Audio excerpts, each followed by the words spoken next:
పితా పుత్ర పవిత్ర ఆత్మనామమున ఆమెన్.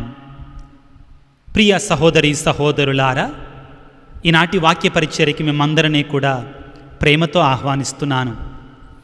లూకా సువార్త 11వ అధ్యాయము 11వ వచనము నుండి 13వ వచనం వరకు.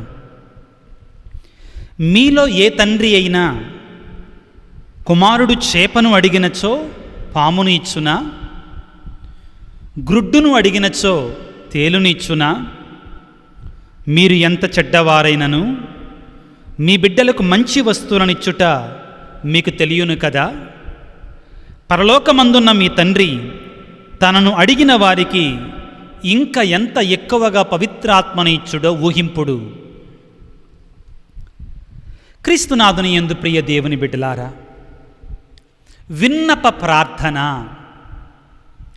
విన్నప ప్రార్థనలో మనందరము కూడా ముఖ్యంగా మన కోసం మనం ప్రార్థన చేసుకుంటాం. అదేవిధంగా మన బంధువుల కొరకై, మనకు తెలిసినటువంటి వారి కొరకై మా కోసం ప్రార్థన చెయ్యండి అని మనల్ని అడిగినటువంటి వారి కొరకై ప్రార్థన చేస్తాం. ఇంకా ప్రియ స్నేహితులారా, మనకస్సలు తెలియనటువంటి వారు ఈ ప్రపంచం కోసం ప్రార్థన చేస్తాం. మనకు తెలియనటువంటి వ్యాధులతో రోగాలతో బాధపడేటువంటి వారి కోసం ప్రార్థన చేస్తాం. దేవుని దగ్గరికి వచ్చి మన అవసరాల కోసం, ఈ ముఖ్యమైన 3 ఉద్దేశాల కోసం ప్రార్థన చేస్తాం. మన అవసరాల కోసం మనం ప్రార్థన చేసుకుంటే విన్నప ప్రార్థన అంటారు. పొరుగువారి కోసం మనం వేడుకున్నప్పుడు దానిని విజ్ఞాపన ప్రార్థన అంటారు. ప్రార్థనలలో చాలా రకాలు ఉన్నాయండి. స్తుతి ప్రార్థన, మోకాళ్ళ ప్రార్థన, కన్నీటి ప్రార్థన, జాగరణ ప్రార్థన. ఇవన్నీ కూడా ఎందుకని? అవసరాన్ని బట్టి వినియోగించుకోవడానికి. కొంతమందికి కొన్ని ప్రార్థనలు సూట్ అవుతాయండి. కొంతమంది మౌనంగా ఉండి ప్రార్థన చేసుకోవాలనుకుంటారు. కొంతమంది సంఘముతో ఏకీభవించి ప్రార్థన చేయాలి వాళ్ళు. మరి కొంతమందికి ప్రియ దేవుని బిడ్డలారా పశ్చాత్తాప ప్రార్థన కావాలి. కారణం తప్పు చేసి ఉండవచ్చు, పాపం చేసి ఉండవచ్చు. కొంతమందికి ఏదైనా కానీ, కొంతమంది విశ్వాసులకి ప్రత్యేకంగా దేవుడి నుంచి తప్పనిసరిగా ఏదో పొందుకోవాలి అనుకున్నప్పుడు ఉపవాస ప్రార్థన, కన్నీటి ప్రార్థన చాలా ఉపయోగపడతాయి. ఇవన్నీ కూడా దేవుడు మనకు పరిశుద్ధ గ్రంథము ద్వారా నేర్పించినటువంటి వివిధ ప్రార్థన పద్ధతులు. అన్నీ మంచివే. మనకి అవసరాన్ని బట్టి దీనిని వాడుకుంటాం, ఈ ప్రార్థనా పద్ధతులని. రెండవది ప్రియ దేవుని బిడ్డలారా, ఒక్కొక్క వ్యక్తికి ఒక్కొక్క పద్ధతి ఇష్టం ఉంటుంది. ఈ రోజున విన్నప ప్రార్థన గురించి మనం నేర్చుకుందాం ప్రియులారా.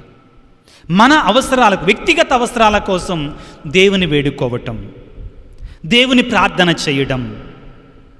బాగా ధనవంతునికి ఒక కొడుకు ఉన్నాడు. కొడుకుతో తండ్రి అన్నాడు, నీవు నాకున్నటువంటి ఏకైక కుమారుడివి, నీవు తప్ప మరెవరున్నారు నాకు? నా దగ్గర కార్లు ఉన్నాయి, ఆస్తి ఉంది, అంతస్తులున్నాయి, బ్యాంక్ ఉంది, బ్యాంకులో డబ్బులు ఉన్నాయి. నీకు కావలసింది అంతా నువ్వు తీసుకో, అంతా నీదే. నాది అనుకుంది అంతా కూడా నీదే. నీకేం కావాలని నన్ను అడగకుండా తీసేసుకో, నువ్వు నన్ను అడగాల్సిన పని లేదు అన్నాడు తండ్రి కొడుకుతోటి. అయినా కానీ కుమారుడు మళ్ళీ మళ్ళీ వచ్చి తండ్రి దగ్గర, డాడీ నాకు అది కావాలి, నాకు ఇది కావాలి, నువ్వు ఇవ్వు అని అడుగుతూ ఉన్నాడు. తండ్రి ఒక రోజున కుమారుని కూర్చోబెట్టి అన్నాడు, ఏంటిరా ఇదంతా నాది అనుకున్నదంతా నీ కింద పెట్టాను, నాది అనుకున్నంత నీకు అప్పచెప్పాను, నీకు కావలసింది నువ్వు తీసుకో. మళ్ళీ మళ్ళీ నీకు ఏ చిన్న అవసరం ఉన్నా కానీ నా దగ్గరికి వచ్చి ఎందుకు అడుగుతున్నావు? నీవు అడగాల్సిన అవసరం ఏంటి అన్నప్పుడు ఆ కొడుకు చక్కని సమాధానం చెప్పాడంటండి. డాడీ, నేను నిన్ను అడగడానికి కావలసిన కారణాలు 3. మొదటిది, ఈ సంపద, ఈ ఆస్తి అంతా నీ సొంతం, ఈ ఆస్తికి నీవే అధికారివి అనే సత్యాన్ని నీ కుమారుడినైనప్పటికీ కూడా, నీ బిడ్డనైనప్పటికీ కూడా నేను మరవకూడదు. నేనది మరిచిపోతే నాలో గర్వం బయలుదేరుతుంది. రెండవది తండ్రితో చెప్పాడు, ప్రియ స్నేహితులారా కుమారుడు, ఏంటి అంటే, డాడీ కొన్నిసార్లు నాకు కొన్ని కోరికలు వస్తుంటాయి.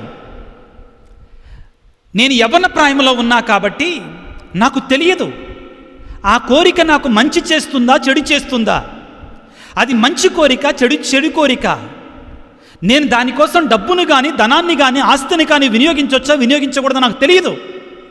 కానీ నువ్వు నా తండ్రివి, నువ్వు నా నాన్నవి, నాకు తెలియకుండా ఒకవేళ ఏదైనా కానీ చెడు కోరిక కోరితే నాకు తెలియకుండా ఆ కోరికలో అపాయము దాగి ఉంటే నువ్వు నా తండ్రివి కాబట్టి ఆ చెడును నాకు ఇవ్వవు, నువ్వు నాకు మంచినే ఇస్తావు. మూడవది, నానా డాడీ నీ నుండి పొందుకున్నప్పుడు వచ్చే సంతోషం వేరు అన్నాడంటండి. 3 ముఖ్యమైన కారణాలు. తండ్రి, ఈ ఆస్తికి అధిపతివి నీవే, ఇది నీ సొత్తు, నేను మరిచిపోతే నేను గర్వంలో పడిపోతాను, పాపములో పడిపోతాను. రెండవది, ప్రియ దేవుని బిడ్డలారా, నేను యవ్వన ప్రాయంలో ఉన్నా కాబట్టి నా కోరిక మంచిదా చెడుదా అని కొన్నిసార్లు నేను నిర్ణయించుకోలేను. కొన్ని కోరికలు నాకు మేలు కంటే కీడు చేస్తాయి. నువ్వు నన్ను ప్రేమిస్తున్నావు కాబట్టి నాకు మంచినే ఇస్తావు, చెడుని ఇవ్వవు డాడీ. నాకు మంచి జరగాలంటే నీ దగ్గర నుంచి పొందుకోవటమే మంచిది. మూడవది, నీ చేతులలో నుంచి తీసుకుంటే ఆ ఆనందం వేరు నానా అని చెప్పాడట. ప్రియులారా, కొన్ని సందర్భాలలో ప్రియ దేవుని బిడ్డలారా, ప్రభువు మనకి లూకాసు వార్త 11వ అధ్యాయంలో పరలోక ప్రార్థన నేర్పించాడు. పరలోకమందున్న మా తండ్రి, మీ నామం పూజింపబడునుగాక, మీ రాజ్యం వచ్చునుగాక, మీ చిత్తము పరలోకమందు నెరవేరినట్లు భూలోకమందును నెరవేరునుగాక. ఆ తరువాత మనం ఏమంటాం? నానాటికి కావలసిన మా అనుదిన భోజనం మాకివ్వండి, మా అనుదిన ఆహారం మాకివ్వండి అని అడుగుతామండి. ఇంటి నిండా బియ్యం బస్తాలు పెట్టుకొని, ఇంటి నిండా కేజీలు కూరగాయలు ఫ్రిడ్జ్లో పెట్టుకొని, ఇంటి నిండా నూనె తాలింపు దినుసులు అన్నీ పెట్టుకొని మళ్ళీ వెళ్ళి దేవుడి దగ్గర నానాటికి కావలసిన మా అన్నం మాకివ్వండి అంటే ఏమన్నా అర్థం ఉందా? టేబుల్ మీద అన్ని రకాల భోజనాలు ఉంటాయి, అన్ని రకాల వంటకాలు ఉంటాయి. All types of dishes are served on the table. Table దగ్గరికి వెళ్ళి మళ్ళా నానాటికి కావలసిన మా అన్నం మాకు నేటికి ఇవ్వండి అంటంలో అర్థమేమన్నా ఉందా?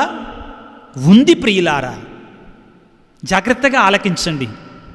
ఏమిటి అంటే, ప్రియ సహోదరి సహోదరులారా, ముందుగా ఇక్కడ మనం 2 రకాల అవసరాల కోసం ప్రార్థిస్తున్నాం. నానాటికి కావలసిన మా అనుదిన ఆహారం మాకు నేటికివ్వండి అంటే, ఒకటి ఈ భౌతిక ఆహారం కోసం ప్రార్థన చేస్తున్నాం, రెండవది ఆత్మీయ ఆహారం కోసం కూడా ప్రార్థన చేస్తున్నాం. ప్రభువా, మాకు కావలసినటువంటి వాక్కు అనే భోజనాన్ని ఇవ్వండి, మాకు కావలసినటువంటి దివ్య సప్రసాదం అనేటువంటి భోజనాన్ని ఇవ్వండి అని దేవుని వేడుతున్నాం. అది ఆత్మీయ ఆహారం. రెండవది, భోజనాన్ని బల్ల మీద ఉంచుకొని మా ఆహారం మాకు నేటికి ఇవ్వండి అని అడుగుతున్నామంటే ఒక రకంగా దేవునికి మనం స్తోత్రాలు చెల్లిస్తున్నాం, దేవునికి మనం వందనాలు చెల్లిస్తున్నాం. ప్రభు అంటాడు, ప్రియ దేవుని బిడ్డలారా, ఏమిటి అంటే, లాజరు చనిపోయినప్పుడు ప్రార్థన చేస్తాడు. ఏమని ప్రార్థన చేస్తాడంటే, తండ్రి, నేను అడిగినవన్నీ నువ్వు నాకు ఇస్తావని నాకు తెలుసు, అయినా కానీ వీరి విశ్వాసం కోసం నేను ప్రార్థన చేస్తున్నాను. మన తండ్రి మనకిస్తాడని తెలుసు, ఇచ్చాడని కూడా తెలుసు, అయినా కానీ తండ్రి నీవే మాకు ఇవి ఇచ్చావు అని మనం అర్థం చేసుకునేటట్లుగా, ప్రభువా నానాటికి కావలసిన మా అన్నం మాకు నేటికి ఇవ్వండి అని మనం ప్రార్థిస్తాం. ప్రియ దేవుని బిడ్డలారా, యోహాను సువార్తలో 14వ అధ్యాయం 13వ వాక్యం 14వ వాక్యంలో దేవుడు ఈ విధంగా అంటున్నాడండి, ప్రభువు నా పేరిట ఏమి అడిగినా కానీ నేను మీకు ఇస్తానంటున్నాడు. అడగాలి, ఆ తండ్రిని అడగాలి, ఆయనను తప్ప మరి ఎవరిని అడుగుతాం మనం? ప్రియ దేవుని బిడ్డలారా, నా పేరిట మీరు ఏమడిగినా ఇస్తానంటున్నాడండి. అదేవిధంగా మరి ప్రియ దేవుని 16వ అధ్యాయం యోహాను సువార్త 23వ వాక్యములో నా పేరిట మీరు తండ్రిని ఏమి అడిగినా ఇస్తాడంటున్నాడండి. అడగమంటున్నాడు. మత్తయి శుభవార్త 7వ అధ్యాయము 7వ వచనములో మనందరికి తెలిసిన వాక్యమే, అడుగుడి మీకు వసకబడును, తట్టుడి మీకు తెరువబడును, వెతకండి మీకు దొరుకు, అడిగిన ప్రతి వానికి ఇవ్వబడును అంటున్నాడు. దేవుడే స్వయంగా అడగండి అంటున్నాడు. కాబట్టి మనం అడగాలి. ప్రియ సహోదరి సహోదరులారా, ఈ విన్నప ప్రార్థనలో దేవుని మన అవసరాల కోసం అడిగినప్పుడు మనం ముఖ్యంగా కొన్ని లక్షణాలను గుర్తుంచుకోవాలి. మన జీవితంలో దేవుని అడగటము ద్వారా మనం కొన్ని విషయాలు మనం జ్ఞాపకం చేసుకుంటాం. చాలా ముఖ్యమైనటువంటివండి. మొదటిగా ప్రియ దేవుని బిడ్డలారా, దేవుని దగ్గరికి వెళ్ళి దేవా నాకు ఇది ఇవ్వయ్యా, నాకు అది ఇవ్వయ్యా అని కోరుకోవటం ద్వారా మనం దేవునితో ఏమి చెప్తున్నామంటే, మనతో మనం ఏం చెప్పుకుంటున్నామంటే, నాకున్న సర్వస్వానికి అధికారి దేవుడే. God is the owner of all the things that I have and that I am going to receive. నాకున్నటువంటివి దేవుడు నాకు ఇచ్చేటువంటి వాటన్నిటికీ కూడా అధిపతి దేవుడే. దేవుడే అధికారి సకలానికి కూడా, ఈ సృష్టి మొత్తానికి. ఆ సృష్టిలో నుంచి ఏదైనా కావాలి అంటే అది దేవుడే నాకు ఇవ్వాలి.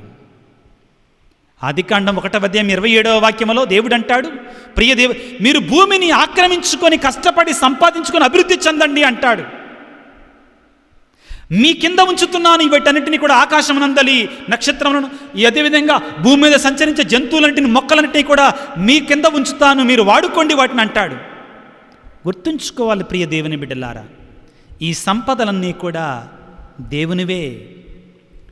మనము వాటికి కాపలాదారులం మాత్రమే. God is the owner of everything in the world. We are just stewards.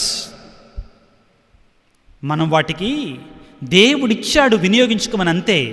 మనం విన్నప ప్రార్థన చేస్తున్నప్పుడు ఏం చెప్తామంటే దేవునితోటి, దేవుని ముందు ఏమి అంగీకరిస్తామంటే, దేవా నాకున్నటువంటి సకలము కూడా నీదే, నాకున్నటువంటి సకలము కూడా నీవే. నేను తల్లి గర్భము నుండి దిశమలతో వచ్చాను, దిశమలతోనే వెళతాను. ఈ సత్యాన్ని మనం గుర్తు తెచ్చుకోవాలండి. దేవుని దగ్గరికి వెళ్ళి దేవా నాకు ఇవ్వు నాయనా అని విన్నప ప్రార్థన చేస్తున్నప్పుడు దేవుని సన్నిధిలో దీనంగా మనందరం కూడా అంగీకరించాలి, నాకున్న సకలము కూడా దేవుడిచ్చినటువంటిదే, దేవా నీవే నాకు ఇవ్వాలి. రెండవది ప్రియ దేవుని బిడ్డలారా, దేవుడు సమకూర్చువాడు. మనం అంగీకరించాలి.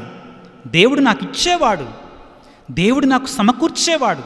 ఆయన నా తండ్రి, నా పరలోక తండ్రి, కాబట్టి ఆయనే నాకు ఇచ్చేటువంటి వాడు, ఇంకెవరూ కాదు అని అంగీకరిస్తామండి. మొదటిగా ఇవన్నీ కూడా దేవునికి చెందినటువంటివే. ఈ భూమి మీద ఉన్న సమస్త ఆస్తిపాస్తులన్నీ కూడా దేవుని యొక్క సొంతము, ఆయనే అధికారి అని అంగీకరించాలి మొదటిగా. రెండవదిగా ఆయన నాకు సమకూరుస్తాడు అనే విశ్వాసాన్ని వ్యక్తపరుస్తున్నాం. దేవుడి దగ్గరికి వచ్చి మనం అడుగుతున్నామంటే అర్థం ఏమిటి? ఆ దేవుడు నాకు ఇస్తాడు నేను అడిగినప్పుడు అనే విశ్వాసాన్ని మనం వ్యక్తపరుస్తున్నాం ప్రియులారా. ఆదికాండములో 22వ అధ్యాయంలో ప్రియులారా 4వ వాక్యములో అబ్రహాము తన కుమారుడని ఇస్సాకుని కొండ మీద బలిగా ఇస్తున్న సమయంలో దేవదూత వచ్చి కత్తిని ఆపుతుంది.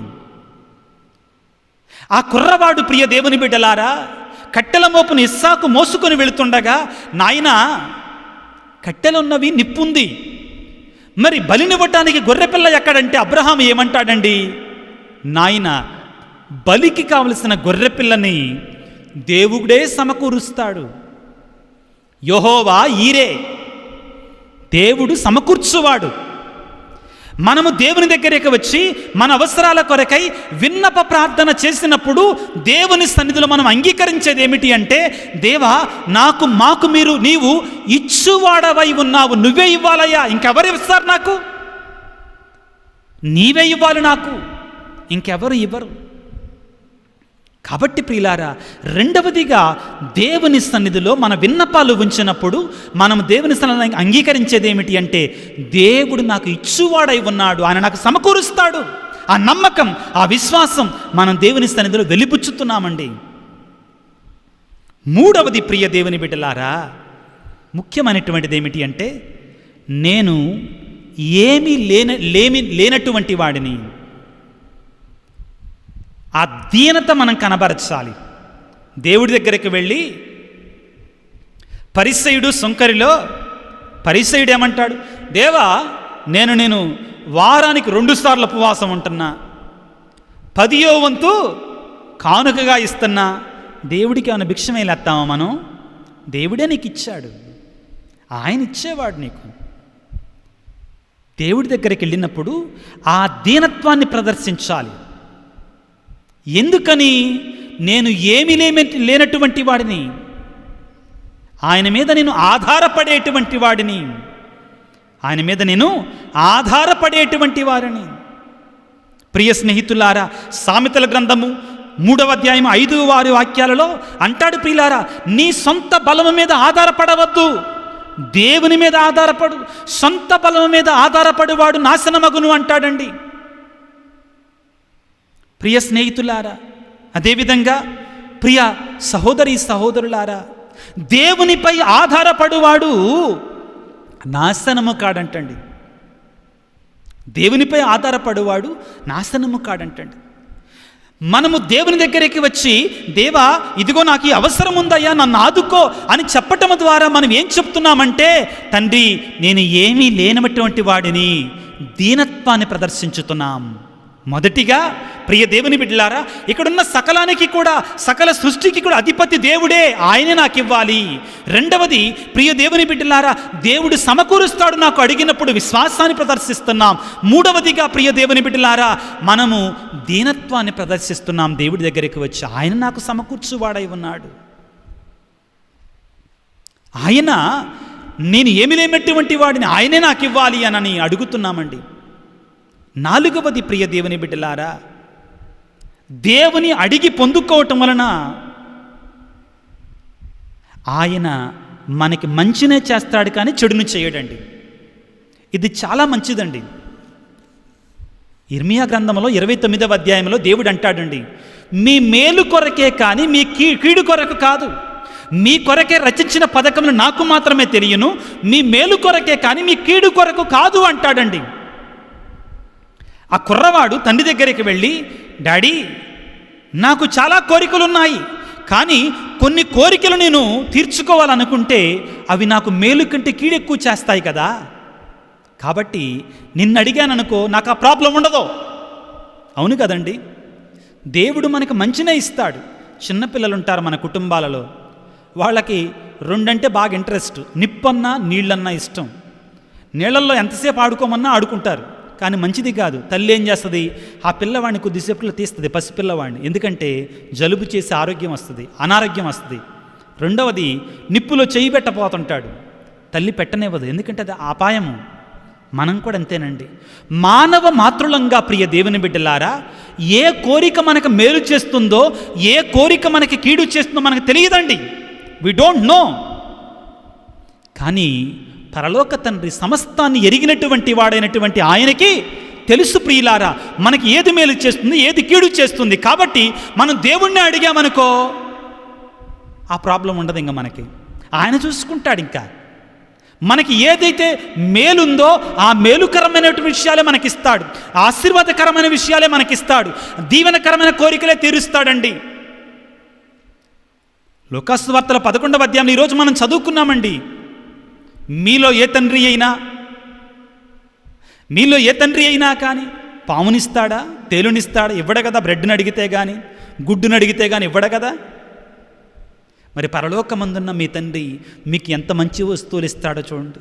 మనం ఎందుకు అడగాలి దేవుని దగ్గరికి వెళ్ళి అంటే, ఇది ఈ కారణం చేత ప్రియులారా, దేవుడు మనకి ఏదైనా కానీ మనకు తెలియక కీడును కోరామనుకో, తెలియకుండా మనం కోరుకున్న కోరికలో వెనక భాగములో కీడున్న దాగి ఉందనుకో, దేవుడు మనకు అది ఇవ్వడండి. ఆయన మన ప్రియమైన తండ్రి, మనల్ని ప్రేమిస్తున్నటువంటి తండ్రి. కాబట్టి ప్రియ దేవుని బిడ్డ, ఇదిగో చివరిగా ప్రియులారా, దేవుడు సమృద్ధిగా ఇస్తాడు. దేవుడు సమృద్ధిగా ఇస్తాడు. ఆయన చెయ్యి పెద్ద చెయ్యి, ఆయన ఉద్దేశాలు పెద్ద ఉద్దేశాలు. మన మనసులు చిన్నవండి.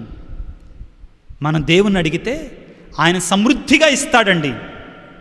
కానాపల్లి పెళ్లి విందులో నీటిని ద్రాక్షారసముగా మార్చాడు. ఎంతగా మార్చాడు?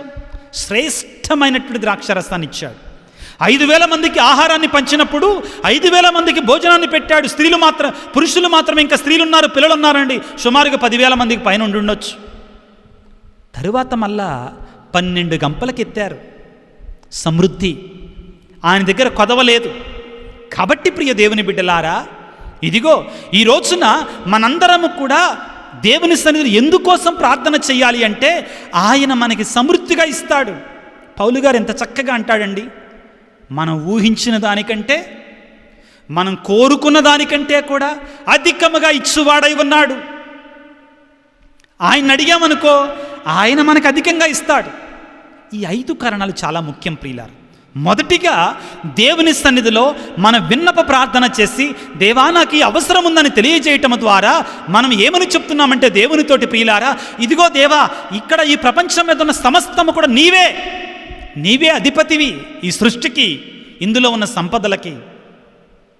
రెండవది, ప్రియ దేవుని బిడ్డలారా, అయ్యా ఇదిగో నేను దీనుడనయ్యా, గర్వంతో కాకుండా, గర్వం రాకుండా దేవుని నుండి పొందుకోవాలి. పరిసయుడిలాగా నేను నీకు 10వ వంతు ఇస్తున్నాను, దేవుడే నాకు ఇస్తాడు. దీనత. మూడవది, దేవుడు సమకూరుస్తాడు అనేటువంటి విశ్వాసాన్ని వెలుబులుస్తున్నామండి. యెహోవా ఈరే, ఆయన సమకూరుస్తాడనేటి విశ్వాసాన్ని వెలుబుచ్చుతామండి. నాలుగవది ప్రియులారా, ఆయనకి మన ఉద్దేశం మంచిదా చెడ్డదని నాకంటే ఎక్కువ ఆయనకు బాగా తెలుసు. సర్వజ్ఞుడు, సర్వాన్ని తెలిసినటువంటి వాడు. ఇది చెడు, ఇది మంచిని ఆయనకు తెలుసు. చెడునివ్వడండి, చెడు జరగనివ్వడు మనకి. ఆయన అడిగితే ఆ ప్రాబ్లం ఉండదు మనకి. చివరిగా అతి ముఖ్యమైనటువంటిది ప్రియులారా, దేవుడు మనకిస్తే ఆయన చెయ్యి పెద్దది. మనం ఊహించిన దానికంటే, మనం కోరుకున్న దానికంటే ఎక్కువ సమృద్ధిగా ఇస్తాడు. కాబట్టి ప్రియులారా, నాకంతా ఉంది, సంపద ఉంది, దేవుడి దగ్గరికి వెళ్ళే పని లేదు, దేవుడు నాకు ఇవ్వనవసరం లేదు, నేనే దేవుడికి ఇస్తాను, ఈ గర్వాన్ని మన దగ్గరికి రానివ్వకూడదండి. ఎప్పుడూ దేవుని దగ్గర అడుగుతూనే ఉండాలి. మనకిచ్చినటువంటి దానిని బట్టి కూడా అడుగుతూనే ఉండాలి. దేవుని వేడుకుందాం ప్రియులారా. ఇదిగో కొంతమంది నీకు తెలిసినటువంటి వారు అనారోగ్యంతో బాధపడుతుండొచ్చు. నీ కుటుంబంలో, నీ జీవితంలో ఎన్నో కుటుంబాల మధ్యలో, భార్యాభర్తల మధ్యలో, పిల్లలు తల్లిదండ్రుల మధ్యలో సఖ్యత లేదు. శాంతి సమాధానం కోసం ప్రార్థన చేద్దాం. కరోనా సమయంలో ఉన్నాం. కరోనా వ్యాధిగ్రస్తుల కోసం ప్రార్థన చేద్దాం. నీ బిడ్డల కోసం ప్రార్థన చేయి, నీ భర్త కోసం ప్రార్థన చేయి. భర్తలైతే మీ భార్యల కొరకు ప్రార్థన చేయి, మీ బంధువుల కొరకే ప్రార్థన చేయండి. ప్రియులారా, ప్రార్థనలో మనం దేవుని అడగడం ద్వారా, దేవా నేను నీ మీద ఆధారపడే బిడ్డను అని చెప్తున్నామండి. బైబిల్లో ఒక మాట ఉందండి, లీన్ ఆన్ గాడ్. దేవుని మీద మనం ఆధారపడాలంటే, అలసిపోయినప్పుడు ఏం చేస్తామండి, గోడ మీద భుజాన్ని ఆనించి ఆధారపడతామండి. బైబిల్ కీర్తనకారుడు అంటాడు, లీన్ ఆన్ గాడ్, దేవుని మీద ఆధారపడు అన్నాడండి. విన్నప ప్రార్థనలు మనం చేసేది కూడా అదే. దేవుని మీద ఆధారపడి జీవిస్తాం మనం. ప్రభువుని వేడుకుందాం. దయతో నాతో ఏకీభవించి ప్రార్థన చేయండి బిడ్డలారా. సర్వశక్తిమంతుడా, సర్వోన్నతుడా, మాకు సకలాన్ని ప్రసాదించే దేవా, ఈ సృష్టికి అధిపతి, మాకెప్పుడు మేలునే చేసే దేవా, యెహోవా ఈరే, సమకూర్చువాడా. చివరిగా ప్రభువా, మాకు మేలునే కానీ కీడును చేయనటువంటి మంచి దేవా, మేము ఊహించిన దానికంటే, కోరుకున్న దానికంటే ఎక్కువగా ఇచ్చే దేవా, నీకు స్తోత్రాలు, వందనాలు. ఈ రోజున నాతో ఏకీభవించి ప్రార్థన చేస్తున్నటువంటి ప్రతి బిడ్డ కొరకై ప్రార్థిస్తూ ఉన్నాం. ఓ యేసు రాజా, ముఖ్యంగా శాంతి సమాధానం లేని కుటుంబాలకి మీ శాంతిని, సమాధానాన్ని ఇవ్వండి. అనారోగ్యంతో బాధపడుతున్న బిడ్డలకు మంచి ఆరోగ్యాన్ని ఇవ్వండి. కుటుంబంలో విశ్వాసాన్ని కోల్పోయి అవిశ్వాస అంధకారంలో బ్రతుకుతున్నటువంటి వారికి నీ మంచి విశ్వాసాన్ని ప్రసాదించి రక్షించండి ప్రభువా. మరొక్కసారి ప్రభువా, పేదరికముతో అనాథలుగా బ్రతుకుతున్న బిడ్డలను జ్ఞాపకం చేసుకోండి ప్రభువా. ఆకలితో అలమటిస్తున్నటువంటి వారిని అలనాడు మన్నాతో తృప్తిపరచిన విధంగా తృప్తిపరచమని మరొక్కసారి ప్రభువా, ప్రార్థనలో ఏకీభవిస్తున్న ప్రతి బిడ్డను, వారి కుటుంబాలను దీవించమని మా ప్రభువు అయిన క్రీస్తు ద్వారా వేడుకొనుచున్నాము తండ్రి. ఆమెన్. ప్రభువు మీతో ఉందురుగాక, మీ ఆత్మతో ఉందురుగాక. సర్వశక్తిగల సర్వేశ్వరుడు పిత, పుత్ర, పవిత్ర ఆత్మ మిమ్మందరినీ, మీ కుటుంబాలను చల్లగా దీవించి ఆశీర్వదించి కాపాడుదురుగాక. God bless you and your families.